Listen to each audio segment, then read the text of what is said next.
Yeah, so he's a philosopher and a Buddhist teacher. His name is Kentaro Ito Sensei. And this is the name of the book in Japanese, and it's translated to English, but it's not published yet. The law of cause and effect that shapes fate. In every despair, there is a hope, because destiny is not something to believe in, but something to carve out. Why me? Why only me? There are few questions in life that come to mind as often as this one. When people can't figure it out, no matter how much they think about it, they would give up and say, this is fate, or it was bad luck. But what is fate or destiny? If you don't know that, you haven't answered the question of why me. When you think about it, if I didn't exist in the first place, you wouldn't have to suffer from why me? Why was I born into this me? If I had been born in another time, in another country, as a different person, the happiness I would have experienced and the misfortune that would have befallen me would have been completely different. Each one of us was destined at birth to be born with this face, personality, and talent. Therefore, there is no single person who does not have a destiny or fate. Then who decided my destiny? Is it God, the devil, man, or just a coincidence? This is the fundamental issue that will determine the destiny of your entire life and the next if there is an afterlife. There is only one thing that all people are looking for: happiness.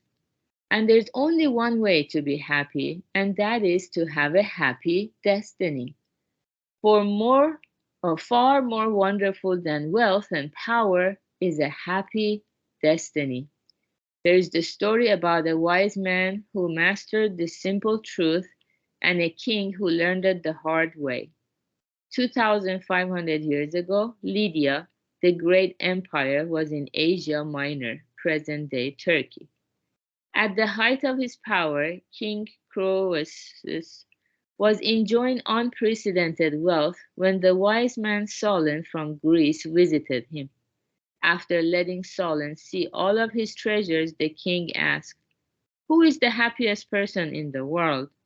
Without the slightest hesitation, Solon immediately replied, it must be Telos that lived in the city of Athens.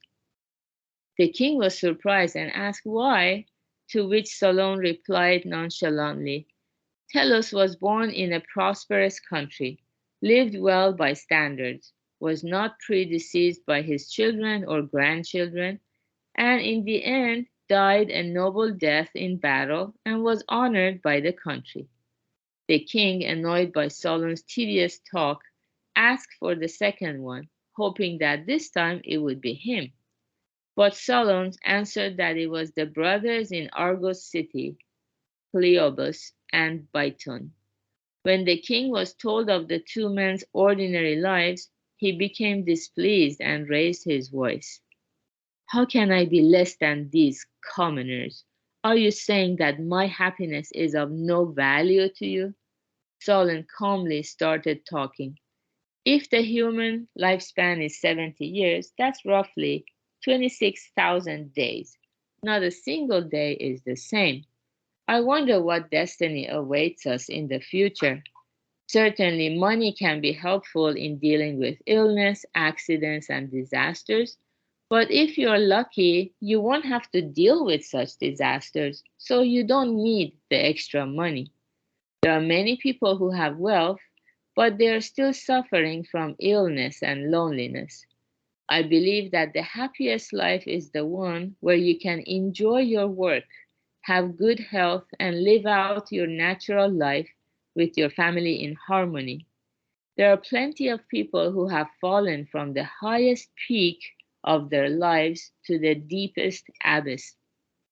Even if you are the lord of a country now, when you see the end result, you may be more miserable than those who live for the day. The king did not understand this guidance and dismissed Solon coldly as a fool.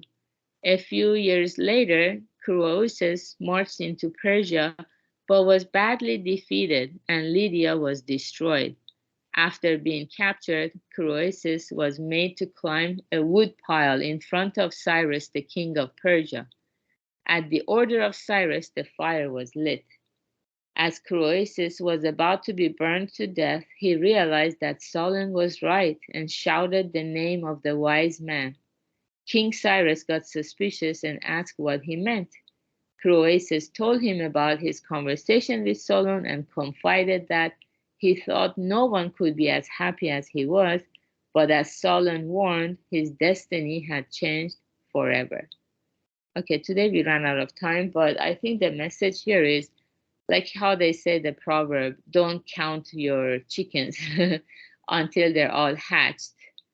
So even if we feel happy now, if later we encounter misfortune, even if thinking about sweet memories of happiness is good, it doesn't have enough power to light up the present moment. So in Buddhism, we want to not only make this present moment bright, but also have our future bright. So we call this two times benefits or two times salvation, here and later. And that can be true happiness.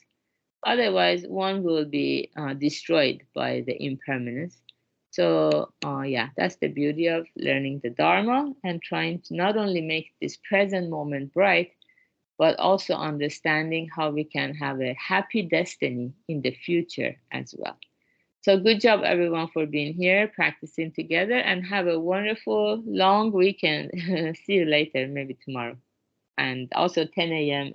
Happiness Lab Pacific time. Okay, bye bye.